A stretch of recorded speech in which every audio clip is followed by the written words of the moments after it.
ሰላም አድማጭ ተመልካቾች እንደምን አላችሁ?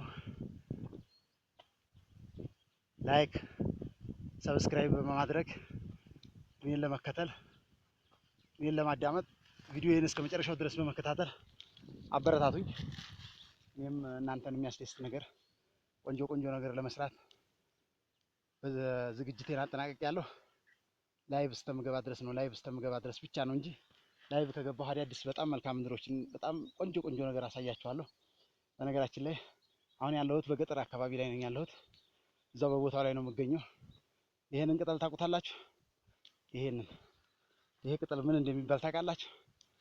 ይሄ ማሾ ይባላል። ይቺ እንትን የከብት ሜን ነው የምትባል ቅጠል ናት። አያችሁት? አበባው እንዴት እንደሚያምር ተመልከቱት። በጣም ደስ የሚል ነገር አለው። በጣም ቆንጆ ነገር። አሁን እዛው ቦታው ላይ ነው ያለሁት እኔ እና ተፈጥሮ እንዴት እንደምታምር ተመልከቷት። ይሄን አበባ እንግዲህ ተመልከቱት። ይሄን አካባቢ ይሄንን ኤሪያ ተመልከቱት እንዴት ደስ እንደሚል ማለት ነው። ቤተሰቦቼ በጣም ቆንጆ ነገር በቃ የተፈጥሮ ይዘት ያለው ብቻ ቃል የምገባላችሁ ነገር ማለት ነው። በተፈጥሮ የታደለ ነገር ብቻ ነው ማሳያችሁ።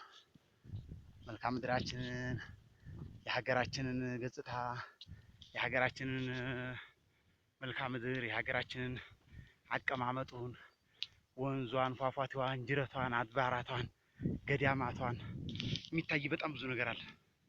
እጅግ በጣም ማለት ነው። አይተን ማንጨርሰው ገና የሰው ልጅ ያልደረሰበት ሀገራችን እኮ በጣም ብዙ ነገር አላት፣ ብዙ ነዒማ አላት። ግን ያው ተደራሽ ስለማንሆን በቦታው ላይ ስለማንገኝ ያንን ቦታው ማየት ስለማንችል እዛ ቦታው ላይ ስላልተገኘን የማየት እድሉ አይኖረንም። የማየት እድሉ የሚኖረን ምንድነው? አብዛኛው በቦታው ላይ ለመገኘት ጊዜ ሲኖረን፣ ወቅት ሲኖረን ነው፣ ሰዓት ሲኖረን ነው። ወይም ደግሞ የገጠር ልጅ ከሆን አካባቢያችን በመልካም ምድር የታደለ ከሆነ ነው። አጋጣሚው ብቻ በሆነ አጋጣሚ ካልሆነ በስተቀር አናገኘውም ይሄን አጋጣሚ ማለት ነው እንጂ ምርጥ ተፈጥሮ ያለው አካባቢ አለ፣ ምርጥ ቦታ አለ፣ ምርጥ ሁኔታ የሚታዩ ነገሮች አሉ፣ በጣም ውብ የሆኑ ማለት ነው። አዳዲስ ገጸ ባህሪ አሁን ይሄን የምታዩትን አረንጓዴ ይሄን የምታዩትን ለምለም ሳር ማለት ነው። አሁን ከህዳርና ታህሳስ በኋላ ደግሞ አታዩት። ምክንያቱም ሀገራችን የበልግ ሀገር ስለሆነ አሁን የክረምቱን ዝናብ ተከትሎ ነው እንጂ ይሄ እንትን ያለው የመድረቅ እንትን ይኖረዋል። ደግሞ የበልግ ሀገር ነው ሀገሩ፣ በልግ የሚያመርት ሀገር ነው። አሁን የእርሻ ወቅት ነው። እርሻ እየታረሰ ነው፣ የበልግ እርሻ። ልክ እርሻውን እንዴት ተጠናቀቀ ድርቆ አለ፣ ድርቆ ይታጨዳል። ሳሩ ተጠናቀቀ ደግሞ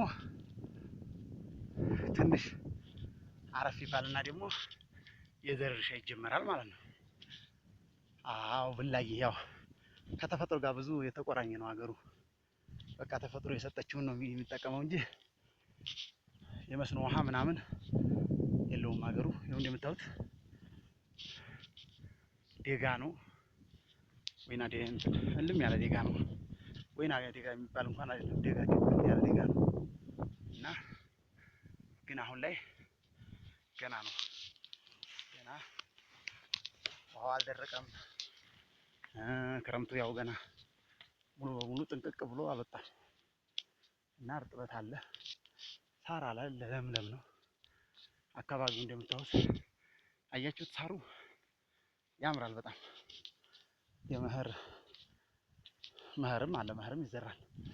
መኸር ማለት አሁን ልክ እንደቆለኛው ማለት ነው እህል። አሁን ይሄ ለምሳሌ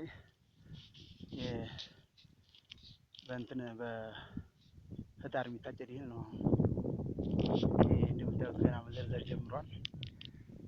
በቃ አደባብየው አላለቀም ገና አሁን ገና ፍክት እንዳለች ናት አካባቢው። ተመልከት፣ ተራራው፣ ሸንተረሩ፣ አደባብየው እንዳለ በቃ በተፈጥሮ የታደለች ናት አካባቢዋ። የሚያምር ኤሪያ ነው ኤሪያው።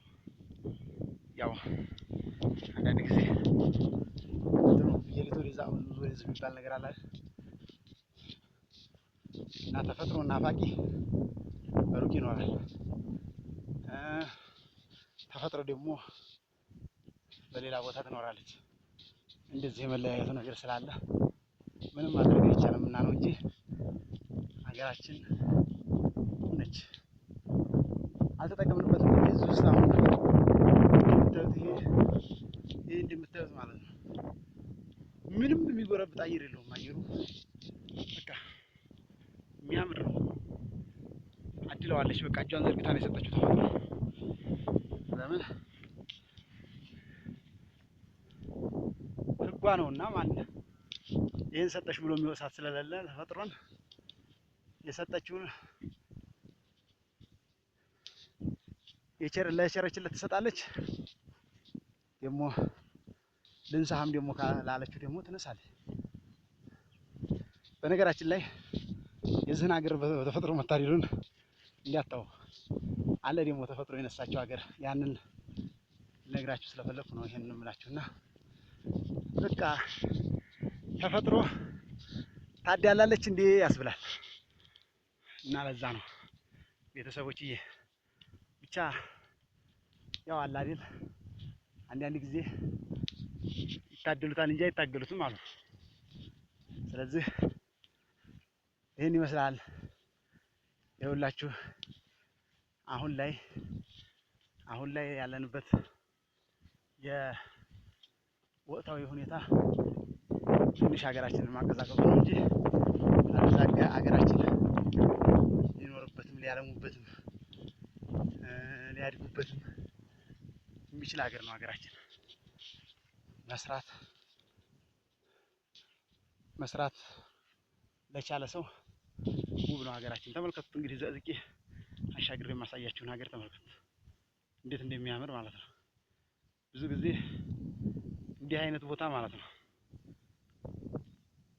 እንዲህ አይነት ቦታ ብዙ ጊዜ አሁን ይሄ እንደዚህ በካሜራው ሙሉ ካሜራው ውስጥ ያስገባሁት ሀገር በሙሉ ማለት ነው በልግ አምራች ሀገር ነው። በጥር ነው የሚዘራው፣ በሰኔ ነው የሚያጭደው። አሁን እንዳለ ክምሩ እንዳለ ነው አልተወቃም። ቀጣይ አመት አሁን ቀጣይ ወደ መቼም የዚህ መስመር ልጆች ታውቁታላችሁ የሚወቃው አሁን ከጥቅምት ከህዳር በኋላ ነው። ይኸው ይታያችሁ ከሆነ አሁን ካሜራውን በማረግበት አካባቢ ሙሉ ይታያል።